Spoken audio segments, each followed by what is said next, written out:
Succession certificate का case और ये दोनों में डिस्टिंक्शन समझ लीजिए, बड़ा इंपॉर्टेंट है।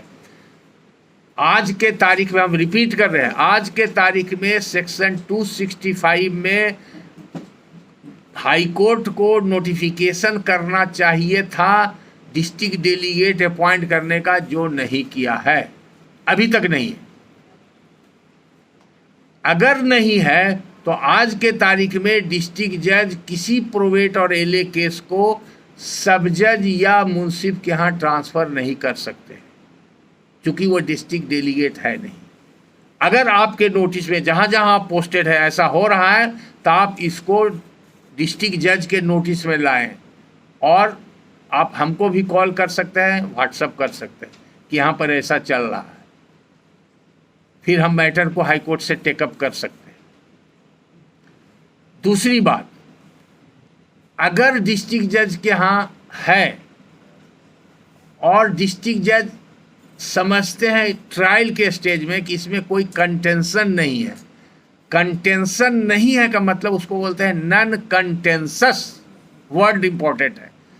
If there is no contention means there is no dispute, means there is no objection by any body. तो जहाँ पर कोई ऑब्जेक्शन नहीं है, कोई कंटेंशन नहीं है, तो उसको बोलते हैं नॉन कंटेंसस केसेज। तो नॉन कंटेंसस केसेज ही डिस्ट्रिक्ट डेलीगेट के यहाँ जाता है। अगर डिस्ट्रिक्ट डेलीगेट ड्यूली अपॉइंटेड है तो डिस्ट्रिक्ट जज जब देखेगा कि इसमें कोई कंटेंशन नहीं है तो डिस्ट्रिक्ट डेलीगेट के यहाँ ट्रांसफर है, इसलिए कि डिस्ट्रिक्ट जज का वर्कलोड कम हो जाएगा। वहाँ जस्ट लाइक एक्स पार्टी एक दो गवाह लेकर के ग्रांट कर देंगे, वो एरिया ख़त्म हो गया। दूसरा, अगर गलती से या जानबूझ करके इनिशियल स्टेज में भी ट्रांसफ़र का जो पावर है डिस्ट्रिक्ट जज को, वो ये नहीं कहता है कि किस स्टेज में, एट एनी स्टेज ट्रांसफ़र कर सकते। तो किसी स्टेज में ट्रांसफ़र हो गया, अब सब जज साहब जो डेलीगेट बन गए हैं, अगर वो देखते हैं कि मेरे यहाँ ट्रांसफ़र हुआ, इसमें मेरे यहाँ कंटेंशन होने लगा, यानी कि डिस्प्यूट हो गया, तो वो हाथ बंद कर देंगे और उसमें लिखेंगे कि the proceeding has become contentious and it is beyond my competence to decide it, hence the record is return back to the district जज। ये उनके लिए है, लेकिन आपको इसलिए बता दिए कि अगर आपके यहाँ ऐसा हो रहा है तो आप इसको डिस्ट्रिक्ट जज को पॉइंट आउट कर दीजिए, ताकि गलती, the mistake should not be reoccur, उसको यहीं पर चेक एंड बैलेंस के लिए। और नोटिफिकेशन अलग अलग है, इसमें कन्फ्यूजन हो। जब हाई कोर्ट से हमने राइट टू इन्फॉर्मेशन में मांगा कि 265 का नोटिफिकेशन दिया था, हमको दे दिया 388 का बिहार गवर्नमेंट का, और कंप्लायंस हो गया, आरटीआई का कंप्लायंस हो गया। तो सेकेंड अपील अभी पेंडिंग है मेरा इंफॉर्मेशन कमिश्नर के यहाँ, क्योंकि हाई कोर्ट सब्जेक्ट जो है वो जिस ऑफिसर के यहाँ था वो वैकेंट था, कोरोना काल में 2 साल उसके बाद भी वैकेंट था, अभी पता नहीं आया कि, तो उस पर हियरिंग होगी, हाई कोर्ट को डायरेक्शन होगा, हाई कोर्ट को फिर देना पड़ेगा ये और नो में। लेकिन हम अपने as a faculty and by virtue of my own knowledge and experience of law, I authoritatively pointed out all the time in the class ऐसा नहीं है, नहीं है। हम वो लेटर भी रखे हुए हैं हाई कोर्ट को जो दिए, अभी रखे हुए हैं सब, हाई कोर्ट का जवाब आया वो भी रखे हुए हैं, लेकिन उससे आपको कोई मतलब नहीं है। जो आपको जानना चाहिए उससे मतलब नहीं। आप हेजिटेट नहीं कीजिए, आप जानिए, उस आपको इन्फॉर्मेशन दे दिया। हमारा ये बिजनेस क्या था, हमको क्या जरूरत था हाई कोर्ट से पंगा लेने के लिए? हम जूनियर को भेजे, हम कभी गए नहीं। जो एडमिनिस्ट्रेटिव ऑफिसर थे, तो पहले जो अफसर थे वो कहें कि यहाँ पर कुछ नहीं पता चलता, फिर जूनियर गया तो जूनियर को बताया कि नहीं हम नोटिफिकेशन है खोज के देते हैं, और दे दिया, उन्होंने गलत नोटिफिकेशन दे दिया। खैर, ये आपके इस कंटेक्स्ट में रेलिवेंसी है जानकारी के लिए कि आप जहाँ मिस्टेक देख रहे हैं, आप तो मिस्टेक नहीं करेंगे, लेकिन आपके स्टेशन में हो रहा है तो उसको रोकेंगे।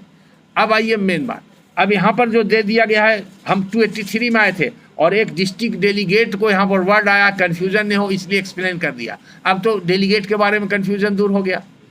अब यहाँ पर जज का क्या पावर है जो directly attributed to all of you. अब हम इसको लाइन बाई लाइन पढ़ते हैं, ये पढ़ना जरूरी है इसलिए पढ़ देते हैं, इससे बहुत सा सवाल आपका आंसर हो जाएगा, और जो नहीं भी सवाल किए वो भी आंसर हो जाएगा।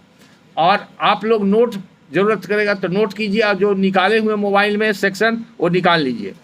पावर्स ऑफ डिस्ट्रिक्ट जज in all cases the district जज और डिस्ट्रिक्ट डेलीगेट में, if he thinks proper, examining the petitioner in person upon oath, यानी कि जैसे आप ऐसे लेते हैं कंप्लेंट केस में, तो सबका आपको अनुभव होगा, 200 में कंप्लेनेंट को आप ऐसे पर एग्जामिन करते हैं, तो आप ऐसे आप स्टेटमेंट और ओथ ले सकते हैं इनिशियल स्टेज में। ये दोनों में काम देगा। ये 283 ये पावर आप इनिशियल स्टेज में भी आप अपने सेटिस्फैक्शन के लिए एग्जामिन ऑन ओथ कर सकते हैं, या आप फिर एग्जामिन ऑन ओथ जब एविडेंस आएगा तो उस समय तो करते ही हैं। दूसरा वी में कहता है require further evidence of the due execution of the will. ई आ गया ट्रायल के स्टेज में कि आप फिर फर्दर एविडेंस भी ले सकते हैं। इस दोनों को साथ साथ पढ़ने से पता चलता है कि इंक्वायरी शुरू होने के पहले भी आप एग्जामिन कर सकते हैं जस्ट लाइक ऐसे, और इंक्वायरी के दौरान भी आप कर सकते हैं ऐसे।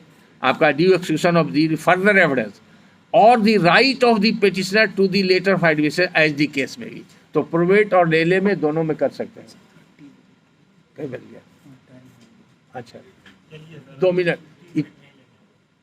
अच्छा, गर्मी में आप लोग चाय पीना पसंद करेंगे? Majority must be granted. ऐसा नहीं कहेगा कि सर चाय पीने भी नहीं दिए, कहा कि बहुत लोग को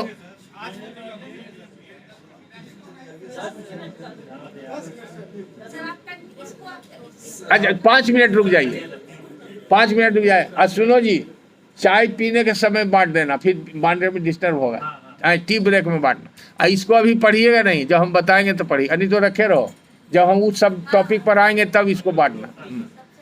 5 मिनट के बाद टी ब्रेक कर देते हैं, पंचों की राय है। Majority must be granted. ठीक है, इस 2 लाइन में खत्म हो जाता है। तो हम बता रहे थे कि ओथ पर आप शुरू में भी ले सकते हैं, और इंक्वायरी में तो ओथ लेना ही आपको एविडेंस लेने का अनुभव है। तीसरा